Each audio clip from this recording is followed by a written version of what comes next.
चुनौतियों का सामना करने के बावजूद भारत का आर्थिक परिदृश्य दुनिया के और देशों से बेहतर है।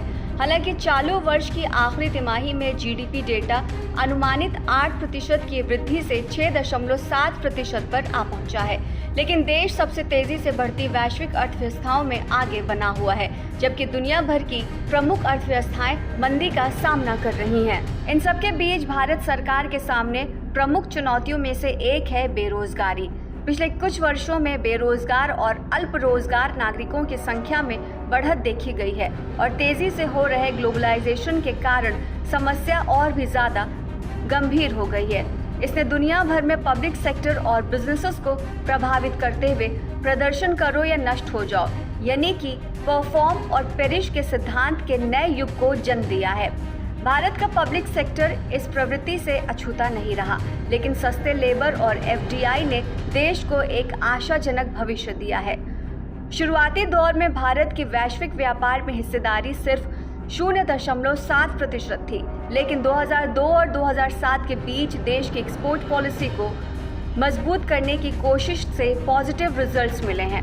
इसके अलावा साल 1991 के आर्थिक सुधारों ने भारत को महत्वपूर्ण बढ़ावा दिया, जिससे इसके इकोनॉमिक लिबरलाइजेशन की शुरुआत हुई। भारत की कामयाबी का श्रेय यहाँ के बिजनेस एक्सपर्ट्स और इन्वेस्टर्स को भी जाता है, जिन्होंने विदेशों में खास तौर से इंफॉर्मेशन टेक्नोलॉजी, बायोटेक्नोलॉजी, फार्मास्यूटिकल्स और हेल्थ केयर जैसे क्षेत्रों में अपनी छाप छोड़ी। इसके अलावा भारत की स्वदेशी उद्यमिता और उद्योगों ने देश को फायदा पहुंचाया, जो प्रत्यक्ष विदेशी निवेश पर बहुत अधिक निर्भर है। दूसरी ओर भारत ने मजबूत आंतरिक बाजार बनाने पर भी ध्यान केंद्रित किया। फाइनेंशियल ट्रांजैक्शंस की जटिलताएं एक और चुनौती है, जिसे भारत ने अच्छी तरह से संभाला है। भारत की आर्थिक जड़ों को मजबूत करने में स्टार्टअप ने भी अहम रोल अदा किया। पिछले 5 सालों में देश में 10,000 से ज़्यादा स्टार्टअप्स उभरे हैं, जिन्होंने डायरेक्ट और इनडायरेक्ट तरीके से 1 लाख से ज़्यादा नौकरियां पैदा की हैं। इस सफलता का श्रेय एक मजबूत स्ट्रैटेजी को दिया गया, जिसने गांव से शहर तक ऑपरेशनल और सपोर्ट नेटवर्क का विस्तार किया। विदेशी निवेशकों ने भी भारत की क्षमता को पहचाना है। पिछले 2 दशकों में भारतीय शेयर बाजार में $60 अरब से ज़्यादा का निवेश किया गया।